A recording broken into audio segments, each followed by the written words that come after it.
I'm back here at the reserve, and in front of me is sitting a person who is training 90% of the Armenian people that end up in the UFC. His name is Edmond Tarverdyan, and I have a lot of questions about UFC, about how to get there, people he has trained, and people he is training. Edmond, thank you very much for being here today. Thank you for having me. Before I start the hard questions about the stuff that you did and the legends that you have trained, I want to know, you built a Glendale Fighting Club out of an old car showroom on Brand Boulevard. When you were doing this, what was in your mind? What did you think it would achieve? And so I was 16 when I started my first gym. It was on Maple. So my coach opened up another gym in North Hollywood, and there was a few months left in the lease to be over. We had like 10 students, and he was more focused on the North Hollywood gym. He got married, and he told me, just continue this 10 students until the lease is over. We'll figure it out. I was only 16. And then when I started coaching, a lot of kids came back because I was one of the best athletes in the gym. Mm-hmm. And I was competing at that time. So once I started coaching, 3 months was over, we had like 50, 60, whatever kids. And the parents were like, "You're so good. Please don't let us down. The kids love you and you have to coach." So I didn't even want to become a coach, but it just happened. And I think I was just gifted to speak and, motivate the kids. And of course, as you go, you make so many mistakes. I really thought about that because the first 10 years, I thought I was the best coach, and I didn't realize that I wasn't, but now I'm ready to say that. So after 10 years experience, you start seeing everything differently, all those hours you put. But I used to coach so much. I used to get out of high school at 16 and come to the gym, open it up, coach until 10. And then I started doing private. So I would coach until like 12 at night. So that was so many hours I would put in from a young age. And it was difficult because to get the attention of all the parents that are older than me, bringing their kids to, and they trust me. Yeah, trusting me. It wasn't easy, but I had good mentors. My coaches were great. Mm-hmm. Ken Artunian and Coach Nazo, which has Nazo Boxing, and he's great. He's still doing great. And, they would guide me. And if I had any questions, I would ask. I think that's very important, that when you do not shy away and you don't think that you're the best, and you ask for advice. Mm-hmm. And I was blessed to have good advice from great coaches. And that taught me. But I was 16, then we had to close the gym. So then we put it under my brother's name because legally I couldn't open a gym at that age. You were not, Yeah, so I wasn't old enough. So we did that. And then after like 10 years of coaching there, I got the location on Brand that you're talking about. It was actually a printing shop, not a body shop, but still it's all around body shop. So yeah, people would think it's a body shop. And the city didn't let me do that. So I had to get, the mayor involved and a lot of people, and Frank Quintero, Hispanic mayor at that time, really helped me. And actually there was the council members, a few of them were Armenian, and they voted against me. And I was like, why? Like this martial arts, and the zoning wasn't approved because they wanted zoning elsewhere. I said elsewhere, like on San Fernando, I'm not comfortable going there. There's so many bad things going on there, and especially back in the days. And I said, this is a safer place. So our argument was good enough. And Frank really helped me to get the place. And I said, fights happen in, boxing was banned in Glendale. And we got the licenses to the waiver to start promoting boxing because of all the fights with whites and the blacks in Glendale, California. So they didn't let boxing events happen because they thought the crowd would fight each other and who would win this and that. And I was like, in American football games in high school, they fight.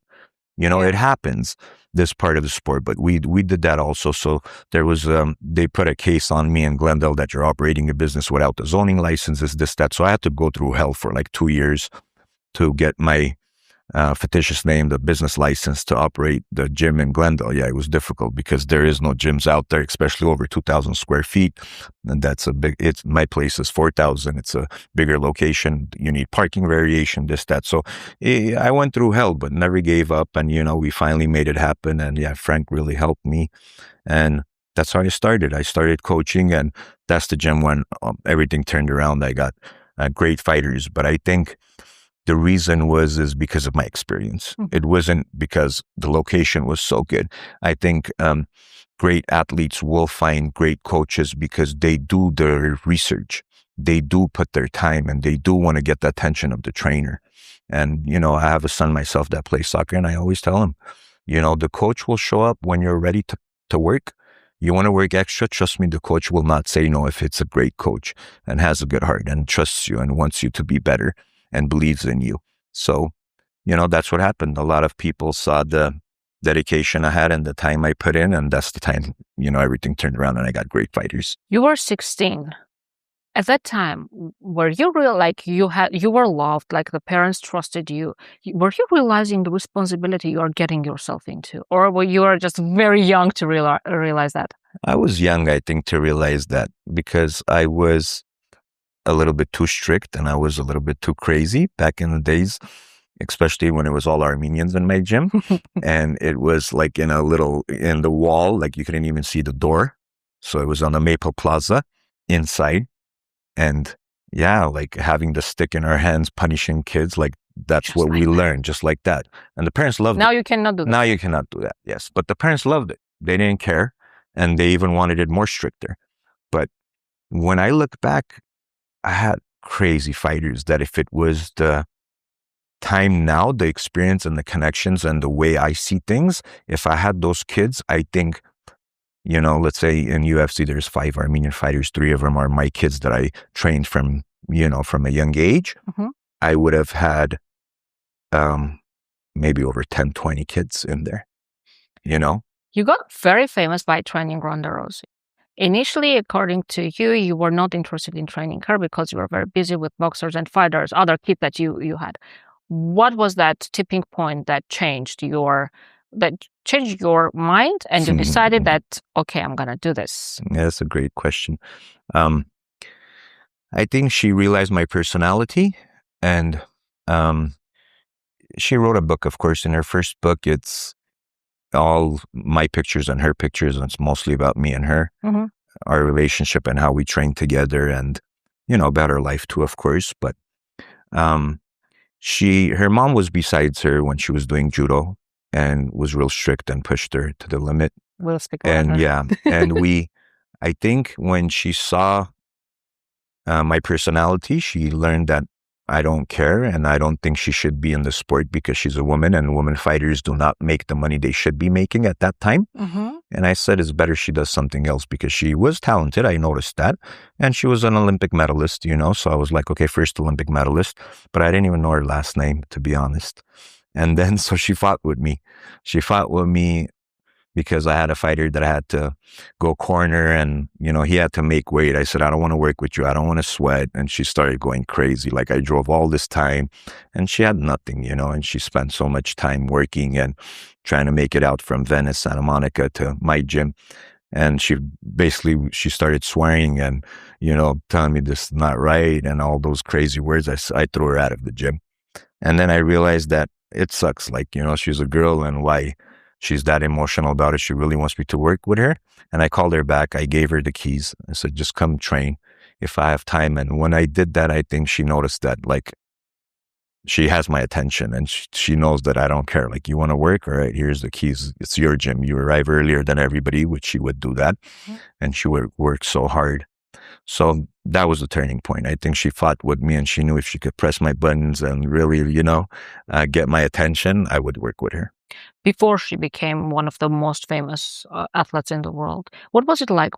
Okay, the tipping point was gone. You were training her. Yes. What were the early years? Like, you trained her 5 years. What were the first couple of years like before she became who she became? Before we turned professional, she had like 6 amateur fights, and she won all 6 in the first round. And the first amateur fight, I didn't even know she has a date to fight. And her manager back then, before I became her manager, called me, Darren Harvey, his name. He called me, said, are you around? And we were around there. It was some crazy city. I never look back into the days, which day it is, because I like to look forward and create more champions. So I hate thinking back, but I know exactly what happened that day. And we're around there, and I was with my friend Chris. I said, maybe we should go corner this girl because she's an Olympic medalist. And the manager called me. She has a manager, and I know the guy's serious and is, a businessman and doesn't know much about fighting, but doesn't matter. He's wealthy enough to get it together, get a fighter to the level he wants to. And I said, let's go. And when we went, she was so excited. She just stood up. What do? I said, let me wrap your hands. When I wrapped her hand, she said, I could kill people with these, hand reps. And I looked at her, I was like, this girl's crazy. So then she warmed up and got into the octagon, finished the fight, exactly did what I asked her to do. Just keep your hands up, move forward and grab her and take her down and use your judo, which you're best at. There's no way somebody could back up and kick you or punch you at this level, don't worry about it. All right, I trust you 100%. I said, do it. And she did it. And from that day, I knew she was special. So when I came back, I asked for her last name.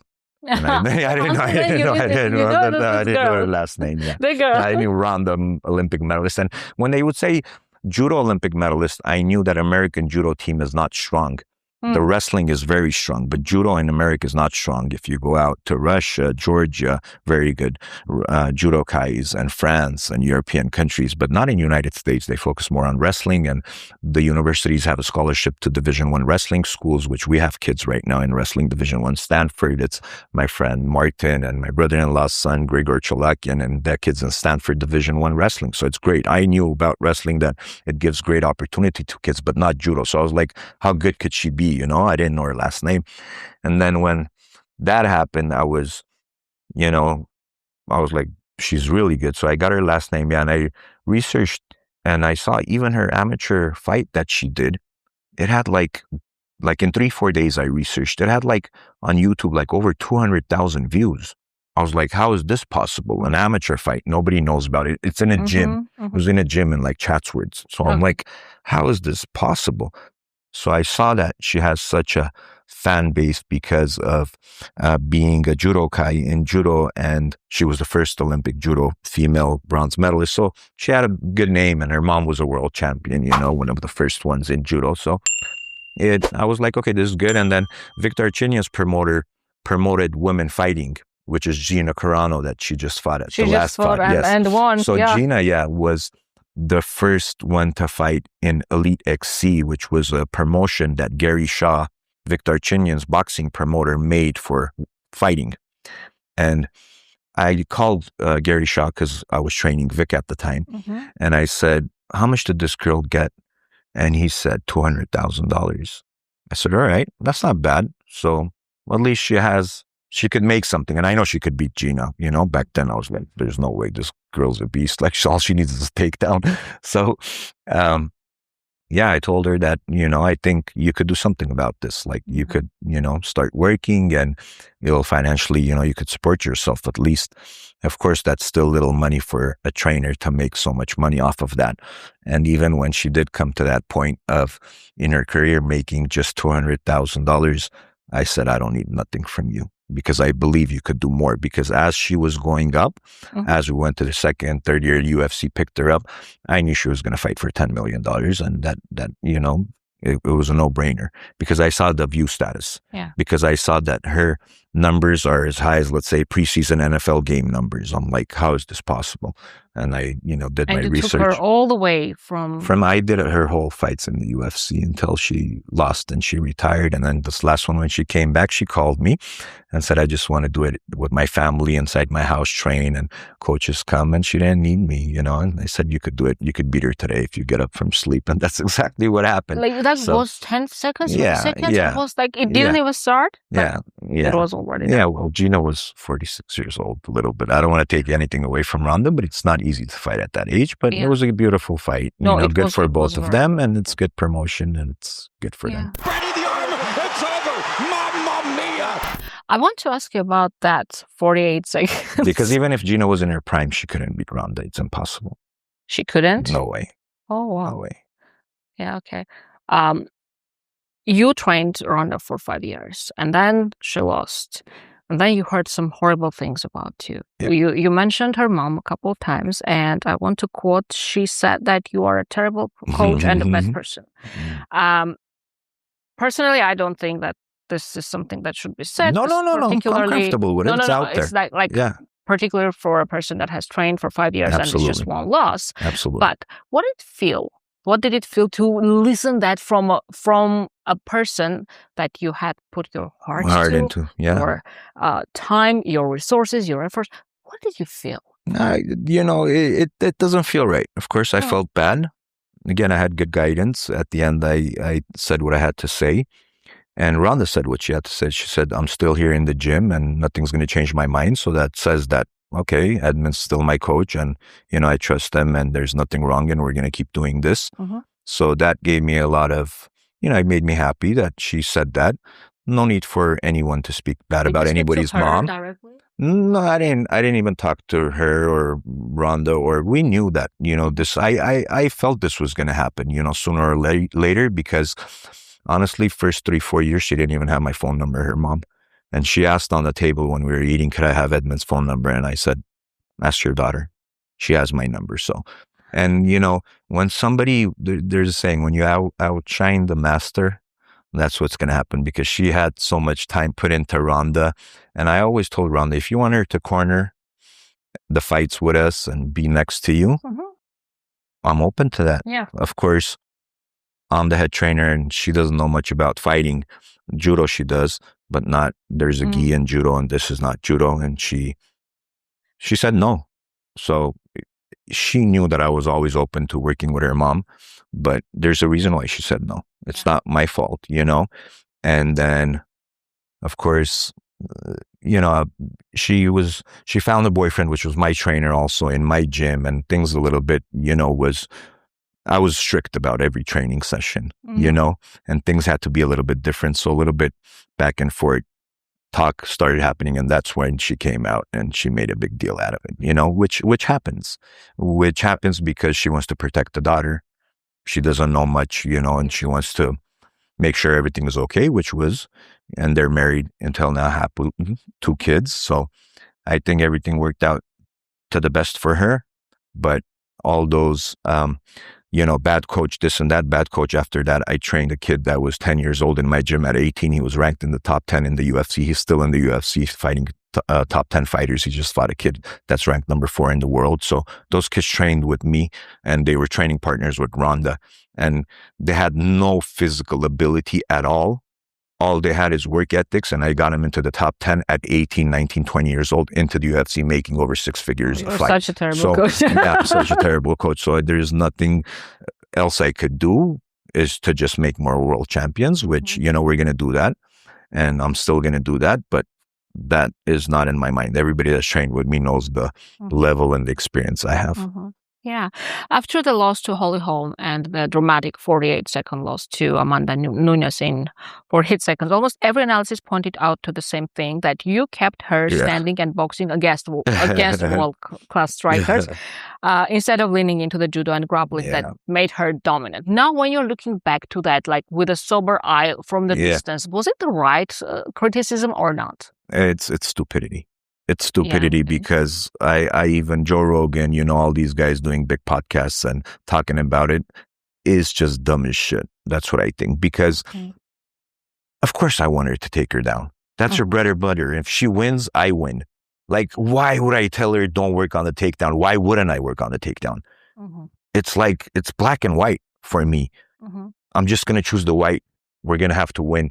And the way we're going to win is with a takedown. Okay, then where does this analysis come from? Why do they do the research? Is because the fight was standing up and she couldn't get the clinch, and the girls had a great game plan. Holly Holm is a lefty. Okay. When you fight a lefty, it's so much harder to clinch because the punch from behind the hand comes straight into your face, into your liver. When you fight a righty, even if they throw the biggest right hand, even if you shy away or get scared of it, it's not going to hit you. And she fought all the fights with a righty.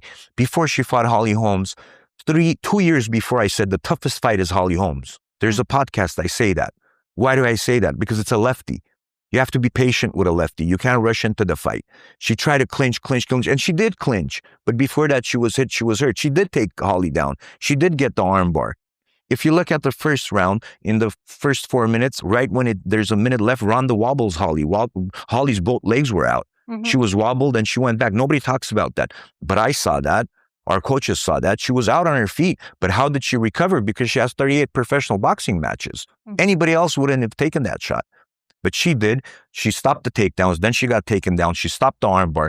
Great coaches. John Jones trained there. Winklejohn, And she got that fight in 28 days notice. Ronda wasn't supposed to fight that fight. 3 fights in 1 year. Holly Holmes? Yes. 3 fights in 1 year. Making that weight. She couldn't make weight.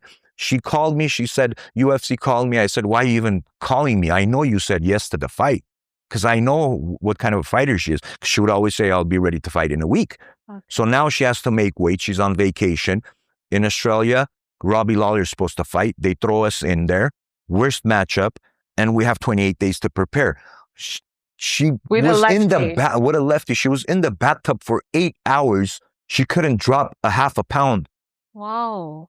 She was like miserable. That fight, like everything was wrong in that fight. Did you know that she was not going to make it? No, I didn't, because I still believed and trust in her. If she followed the game plan, I think she would have done so much easier and she would have finished her. But she's such a fighter that at that time when you get caught early, it's like Mike Tyson. When he got caught, he lost. People like that, they're so strong mentally and they're such fighters that they're not going to back down from a fight. Mm-hmm. So that cost her more. The more she went, the more she pressed, the more she went for it, she got hit more. Because now you're fighting a counterpuncher.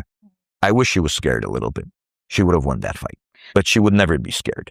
Did it psychologically affect her? Because you mentioned before you had... Absolutely. After that fight, like, come on, how could you fight Amanda Nunes? How about before? How about before? Yes, because 28 days notice and 8 hours in the bathtub, and especially her toughest like that. It's not happening and all that. Of course, regardless how much she doesn't show it, how tough she is. But I knew because of after the weigh-ins, she wouldn't sleep that much. I would make sure she walks, she eats, gets her health back, and then she sleeps good at night so she could be ready. And we fought in the morning in Australia. It was morning time, and it cost us there too. We couldn't recover as much.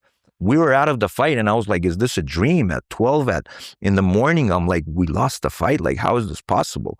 Amanda Nunes destroys Ronda Rousey. 12-1 underdog. Like, it was tough, but you learn. And I remember when I went knocked on her door, that was the first time Travis Brown was with her.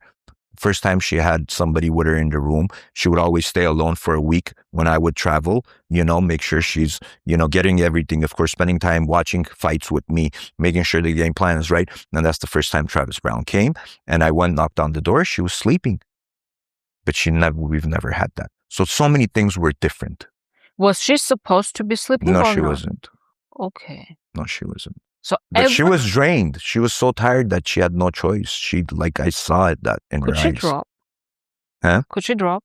Drop her weight? No, could she just refuse to fight? Oh, drop the fight. That's what you mean. No, at that level, I think she would have never. No, so it's not apart from what she would have done. I mean, yeah, bad weight cut. Sorry, if you're like that miserable and they check your heart rate, if you call the ambulance and the doctors they say that that's it, you're stopping, they could call the fight off. But with her, that's impossible. From what I understood, you could see this coming. You knew almost for sure, but you had so much belief in her that you didn't say a word. I wish I did. And you have to look at them as your child at times, and if you don't, you make mistakes. Mm-hmm. When you trust them too much and you believe too much, and this is what happens. Yes.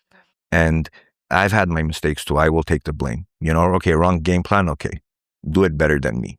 Mm-hmm. You've had champions. No, you didn't. So I don't even want to talk to you, but okay, say it. Yeah, so they say it in the internet. But you see, my mistakes, I say it, and that's reasonable. But theirs is not reasonable. It's stupid. It's like, oh, you taught her to stand up and fight. For God's sake, come on. Like, where does that make sense? Like, she's that dumb to do that? Even if I said it, she would be like, are you stupid? Mm. Like, an athlete at that level has a relationship with the trainer. Like, they say things too that make sense. Yeah. You're not going to force anybody to do anything, especially in the United States and especially a woman. You are not going to do that. Yeah. No way. And I've thought about that because of the consequences in the future that you could have. Well, it's also very easy to blame, Like, I can go and say, yeah, you did this, if you did. And you see a lot of people, amateurs, that don't have a lot of idea what's going on. They would just recommend, advise, you have to do this, you have to do that. It's really easy to blame, but they don't know what's going on inside the mind of the person.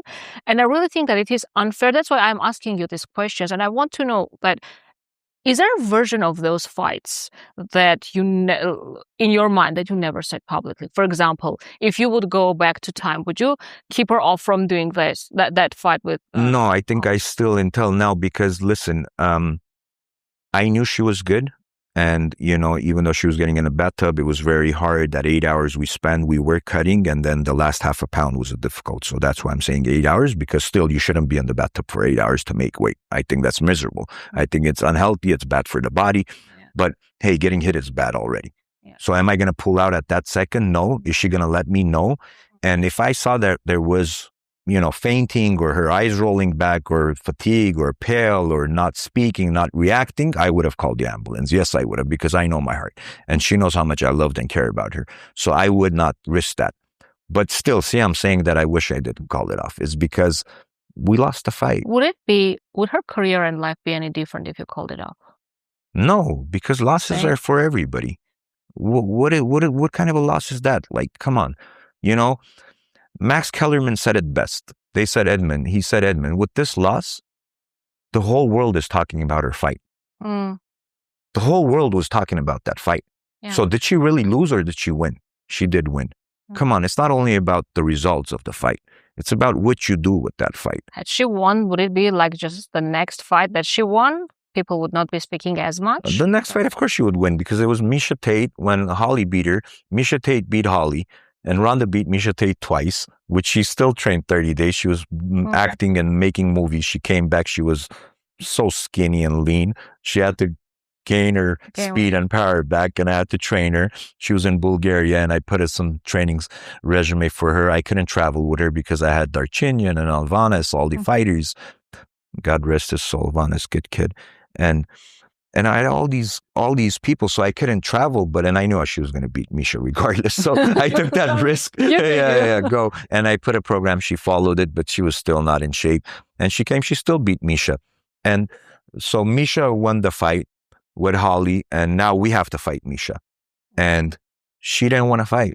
Mm-hmm. If she fought, she would have won the belt back so easy. Oh. But she didn't want to fight. It's because she wanted to fight. She was tired, lost. And I agreed, because after a tough fight like that, you do want to take time off. But against Miesha, if it was a guy, I would say, get your ass up and do it.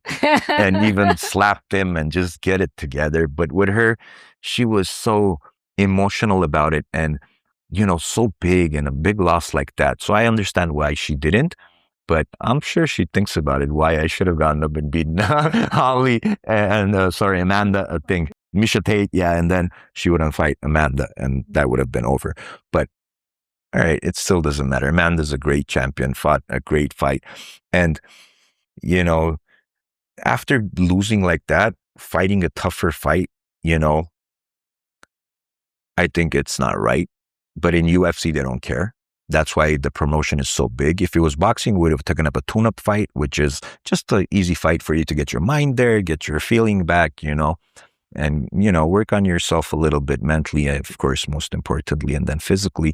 But we didn't have that chance. So it was Amanda. She said, I'm ready. I'm going to do this. And you're ready to train? I said, I'm ready. So we went out, to a Fraser Park. We did a good camp, trained hard, and she was fit. She was ready. Ronda was ready, but mental and psychological do so much more than the physical, because physically she was so ready in that fight. She took like 15, 20 shots in her face, and she still didn't drop. Mm-hmm. She was on her feet. If you watch that fight, she took boom, boom shots. I don't even want to think about it. Guys can't take those punches. I swear she was on her feet. And that shows that her legs were strong. She was ready, because usually alpha shot like that, Amanda clipped Cyborg in front of me with one punch like that, and Cyborg just was out. She couldn't drop Ronda. She watched 15 and she was fine. She took 15 shots, more than 15. I'm saying 15, that's less, right on her jaw, and she didn't drop. She was still wobbling on her feet, and the ref waved it off. So that's crazy. Going back to that loss, and from what I hear right now, you were the one that deeply cared about her, not only as an athlete, as your trainee client, but as a person. What did it do to you, standing in a corner, watching her lose so dramatically, deep inside your heart, knowing that it was coming? What did you feel? It hurt me. It hurt me. I didn't leave the house or speak to anybody. Even in Brazil, when we fought Betch Correia, already crazy stuff were happening, and I didn't leave the room for 2 weeks. And then, one of the coaches said, let's go to the beach. It'll refresh yourself, this and that. And I listened to him, and that was actually good for me. But I did my job 100%, I think, with my ability and with my experience. And it did hurt me a lot, but I've been through worse. I've had my friend that I corner had a brain hemorrhage off a fight. And, he went into the locker room and he was yelling that my head's spinning and I can't see. And he started throwing up. I ran and called the ambulance. And, he had brain hemorrhage and, we were in the hospital for 2-3 days checking him so it wouldn't bleed through because he was going to fall into a coma, and then they had to drill a hole in his head. And thank God that didn't happen. But that was my worst time. And I really wanted to stop coaching fighters. I was like, this bad? And when I looked at him, he said, they're not going to let me fight anymore. And this is all I know. That's what he was caring about at that moment. That broke me. Yeah. Oh my God. Yeah, Yes. Wow. That broke me so much more that I think from that I learned to train fighters so much harder. If you want to fight, you better know this could happen. And I was on them. And I made sure they were ready to fight. And I think that made me better, but I really wanted to stop. I didn't go to the gym for 2 months after that. 2 months. Yeah. Okay, so it was a trauma that you endured.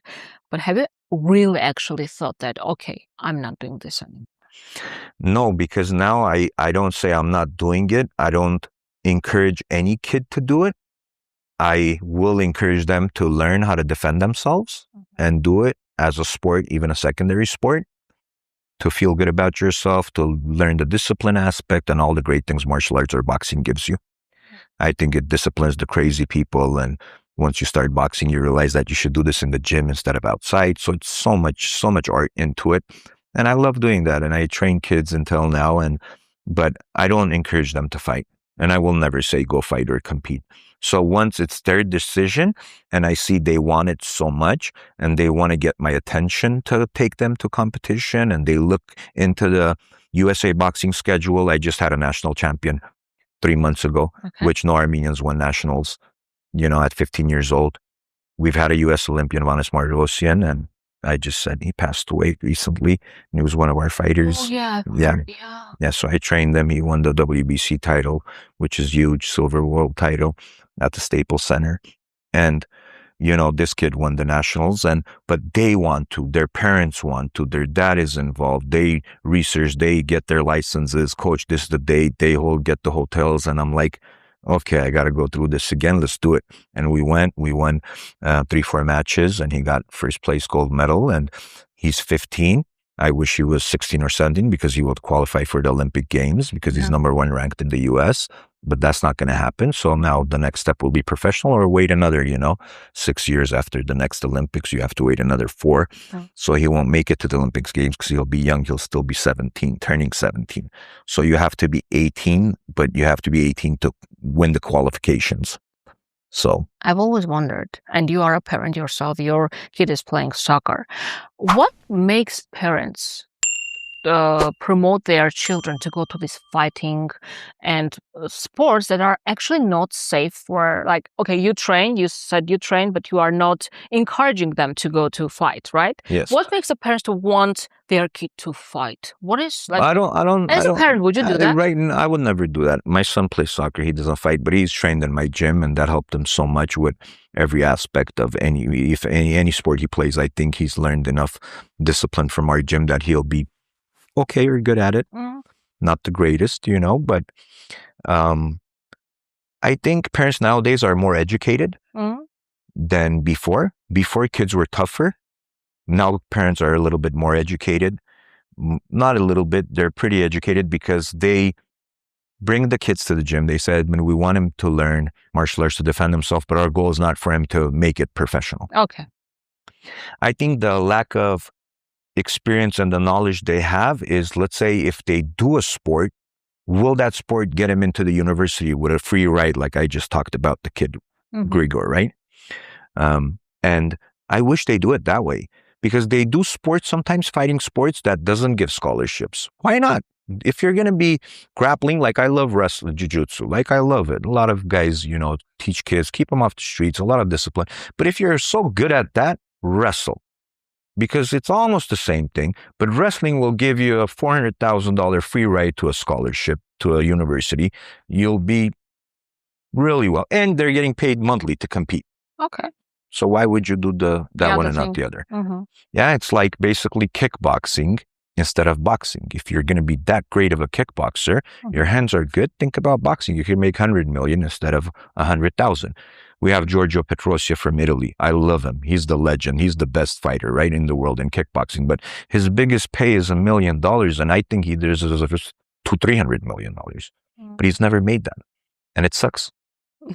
I wish he boxed. Yeah, I was like, bro, if you're in America, you would have killed everybody. He's one of the best. Does he not know about that? Yeah, he knows, and we're laughing about it. And I had a friend that is really in soccer, and Modric and all the great soccer players he manages and friends with. And he was like, this guy's a legend, and we're eating in Beverly Hills. And I brought Giorgio here to do a seminar.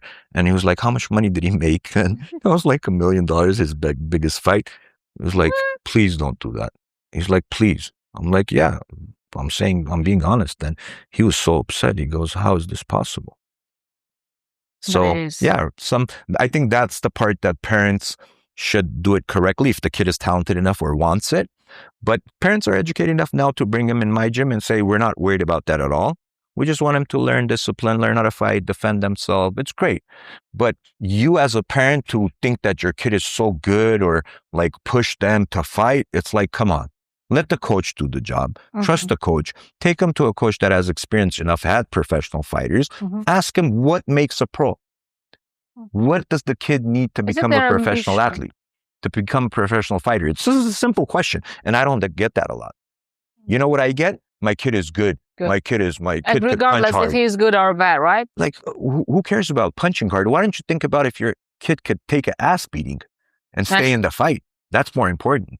If the kid could get hit and keep moving forward. Watch the Rocky movie, please, before you bring him to me. It says the most important thing is to get hit and keep moving forward. Don't give up. Like, is it their ambition speaking, not the best vision? I think they get too like drawn into like, of course I love my son and I love the way he plays, but I have to be real with myself. That's why he's home study and he hasn't been at home most of his life. He's played over 300 international games with Benfica, Sporting, Real Madrid, Barca, practicing in Grêmio Academy in Brazil. It's hard. In Argentina, Poland, Germany. He's probably traveled more than me and played more than, did more than me at this age. But like, I'm not going to sit here and say he's the best. I'm not going to say that's going to happen. I'm going to ask advice from the coach. I've spoken to his coach probably like 2 times about training. And I'm a trainer myself. But I encourage him. I call and say, God with you. I'm praying for you guys. Go do your job. And he thanks me. And I say, if you need any type of advice, I'm here for you. Not to teach him tactical soccer, but trust me, I could help him a little bit mentally and maybe what he's going through when there's a loss. From what I'm hearing and from what I'm seeing, is the media romanticizing all this fighting and stuff? Because we see Ronda, we see Edmond Tarverdyan, we see all these successful people winning titles, doing the crazy stuff. And as a parent, you look and like, okay, my kid is good. He can be as good as Edmond or as Ronda. What does that media do? I mean, it's a business. Of course it is a business. You earn a lot of money. But do we need some educational work to do? You need education. Again, you need to ask the high-level trainers, what does it take? What do they do that's different that they're at this level? Or what do they have personality-wise, right? What do they have? What's in their personality? Armand's a great student. When I leave the gym, when I train him, and I train him every time he's here and, getting ready for his next fight, I will be helping him. Every time I leave, he asks me questions. Coach, could you look at this? Could you come back with this? Could you give me more? Could you give me more? Could you give me more? Now, does your kid do that? Do you teach your kid to do that? No. So it's going to be tough to get to that level if you don't do that. Same with Ronda. Now, is he tough? Absolutely. Did he learn how to take those shots and stay in the fight? Absolutely.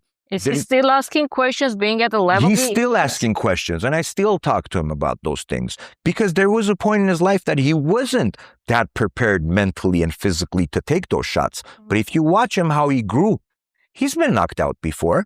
And trust me, that puts a hole in your mind, that there's something in there that, how about if it happens now? That fear everybody has.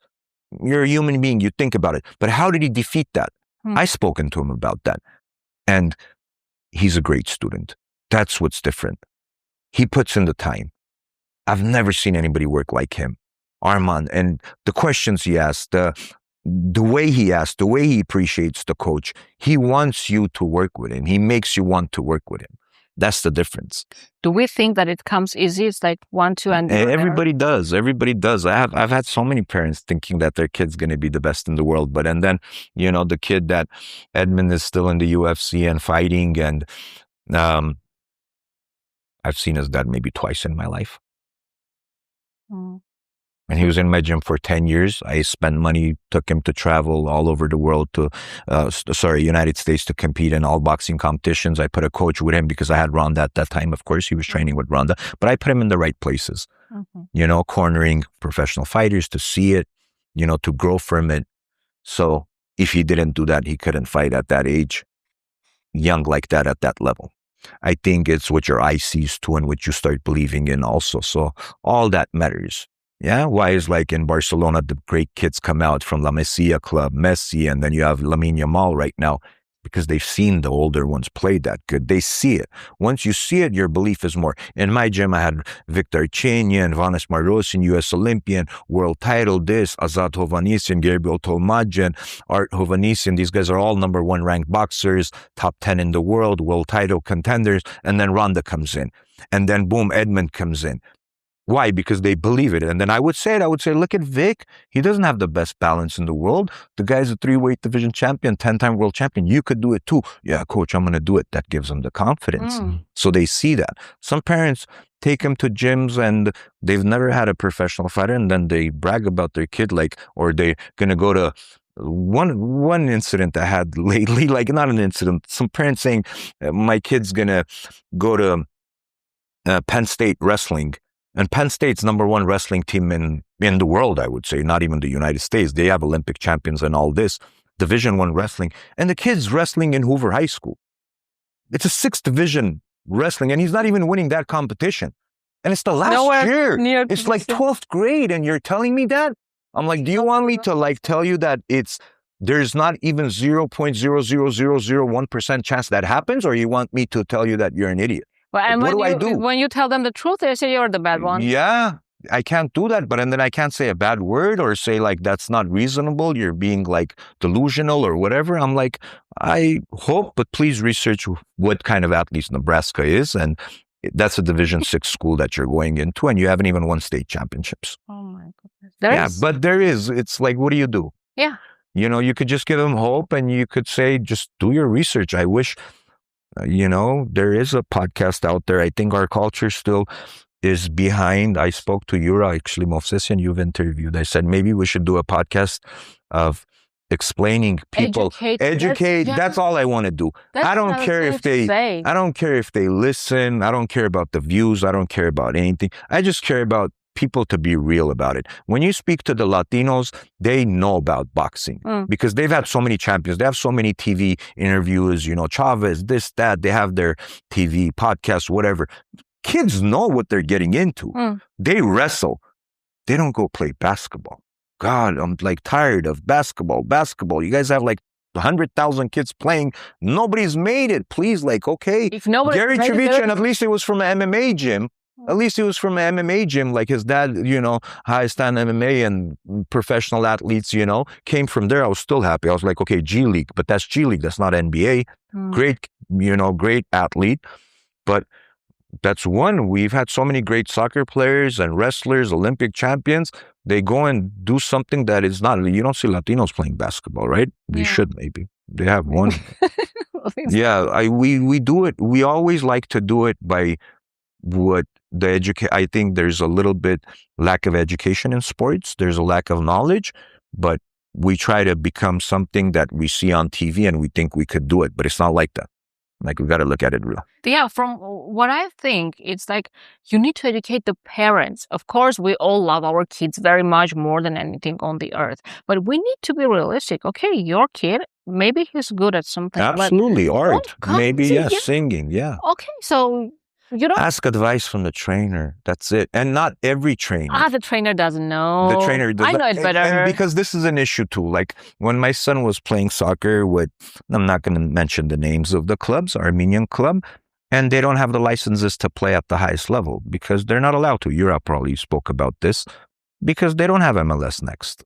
They don't. These licenses were given out 60 years ago and the top clubs have it. You know, you have to be a professional club to have it. So they don't have it. And they tell the kids, oh, we're good. We're a good team. We're winning. And then they go to the state championships and they say we're a state champion. But you have to take out that word. There's state championships. They make 2 of them in the United States so they could fool the parents. And now they say we're state champions. And then my son plays and my brother's son plays in TFA and they're the real state champions. So I'm like, you're not a state champion. But how do I explain to them? I'm like, your kid plays like the lowest tier with Armenians teams that they can't play in the higher teams. There's like 5, 6 more higher levels. And when you watch those kids, they play like there's like little Messis in there. And those are the real state champions. Basically, it's like a white belt competing with a black belt. Black belt is the real champion, not the white belt. That's where you start from, but the goal is to win in the black belt divisions. So it's the same thing, but I can't explain this. They're like, no, we won the state championships. I'm like, how do I do it? You don't even have the license to compete out there. You won't even be invited. But again, parents and coaches, I think some of them are not honest, and owners of the gyms are not honest because they look at it as a business. I wish they could be honest, and I wish they will learn to let go of great talent if they're not ready to coach for others to coach. Okay. If I can't make a champion, I will say leave. This coach will make you better. That's what I would do. I wouldn't say, oh, you've worked with us. Like, I hear it. There's a lot of kids. They're like, coach, they wanted us to play EA1. That's the highest level. And we're MLS Next team picked us up. Like, your son plays surf, right? And they went to surf and all those coaches gathered up with the parents and tried to make the kid look bad. He left us. It's like, bro, you're playing EA1. The kid is playing MLS Next. He has a chance to get to MLS, which is the professional league. Let him play there. Why are you feeling bad? You should be happy. It's all business. It's all about business. Yeah, but why would you do that? Like, you don't have that level. You want to keep the kid there so he won't grow? Like, what's the purpose of that? Or you think you could break him out from there too? Maybe that's a possibility too. But let the kid make the decision. Let the parent make the decision. We can't control everybody. We can't control everything. Even me, if you want to take the kid out, I'm ready. I'm fine.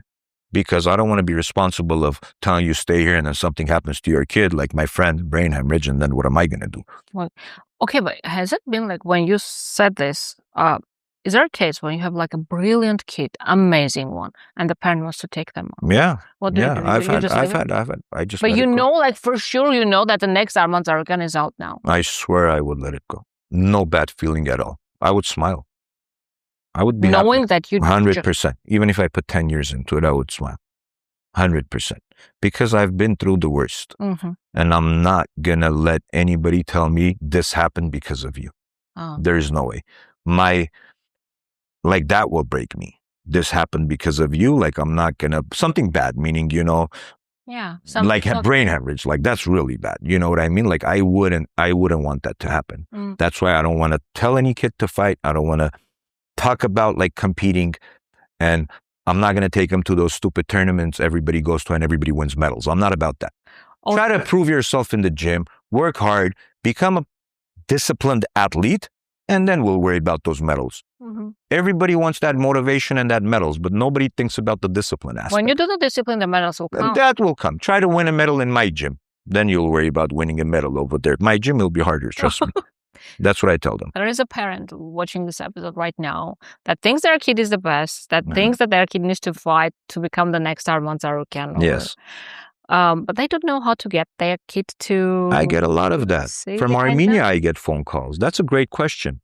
I get a lot of that. And I'm like, listen, keep working.